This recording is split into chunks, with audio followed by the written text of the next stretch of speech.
السلام عليكم ورحمة الله وبركاته. هنعمل مع بعض النهاردة السمبوسة بطريقة جميلة جدا ان احنا مش هنقليها في الزيت. هنحطها في الفرن وبطريقة سهلة جدا وبطعم مختلف. يلا بينا نقول هنعمل ايه. بسم الله الرحمن الرحيم. معانا واحدة من السمبوسة، ومعانا لحمة مفرومة، ومعانا بصل، ومعايا قشطة، علبة قشطة، ومعايا معلقتين كبار من الجبنة السايلة. في حلة على النار هحط، طبعا هعمل اللحمة المفرومة.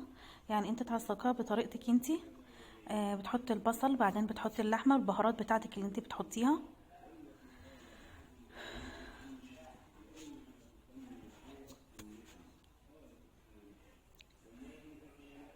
انا كانت متجمده شويه، وطبعا بعد شويه لقيتها فكت خالص. بعد ما هديت عليها النار فكت. حطيت عليها البهارات، ملح وفلفل اسمر وبهارات لحمه وحبه من البابريكا.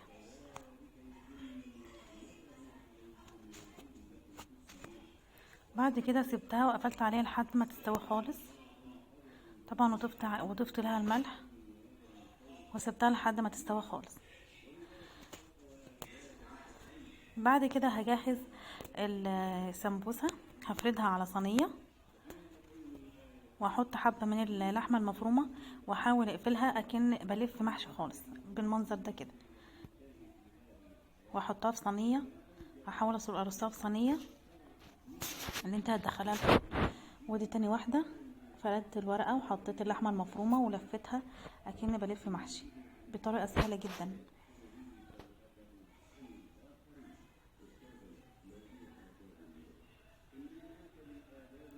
خلصت كل الكميه معايا،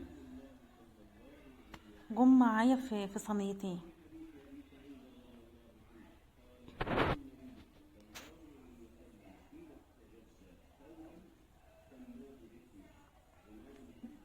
دي برضو كملتها.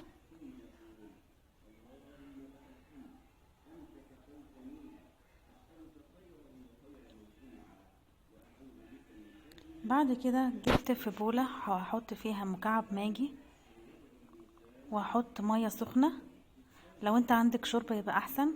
انا ما كانش عندي فعملت ماجي، وحطيت 3 كوبايات مية سخنة.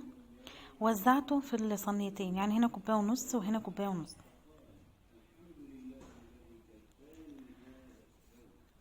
كده اهوت الصينيتين. انا حطيت كده هنا واحدة مقدار كده حبة كوباية ونص، وهنا مقدار كوباية ونص. بعد كده بقى هنشوف هنغطي وش الصينية بايه. اول صينية معايا هجيب لها علبة القشطة، وهحط عليها معلقتين من الجبنة السايلة وهقلبهم كويس. دي اول صينية معايا هغطي وشها بكده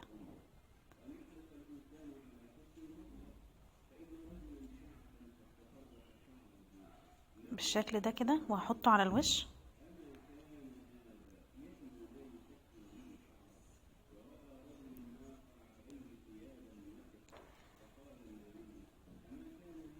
وهفردها على وشها كده بالشكل ده كده. دي كانت اول صينيه. تاني صينيه قلت هغير وهحط على وشها حاجه تانية. هعمل لها معلقتين في طاسه. هحط معلقتين من صلصه الطماطم، وحبه من عصير الطماطم، واحط حبه ملح وحبه فلفل بالشكل ده، واسيبهم لحد ما تتسبك خالص، لحد ما تبقى معانا صلصه تقيله.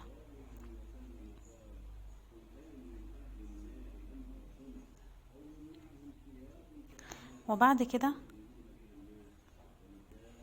هجيب علبة زبادي،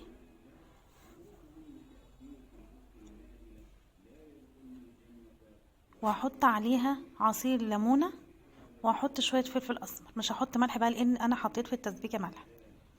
وهقلبها برضو لحد ما تبقى سايلة كده معايا.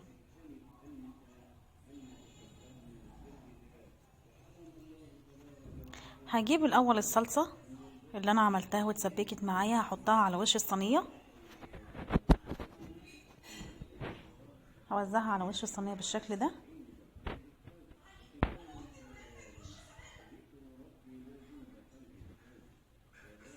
عايزه تكتري بقى انت يبقى وشها كتير شويه، انت براحتك. هنغطيها كده كلها.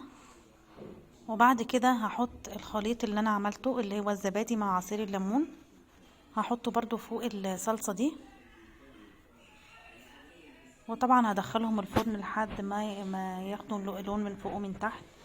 واتمنى ان انتوا تجربوها، كان طعمها جميل جدا والتغيير ونوع من التغيير بس حلو بصراحة يعني. يا ريت تجربوها وتكتبوا لي في التعليقات، وتشتركوا لي في القناة لو لسه مش مشتركين.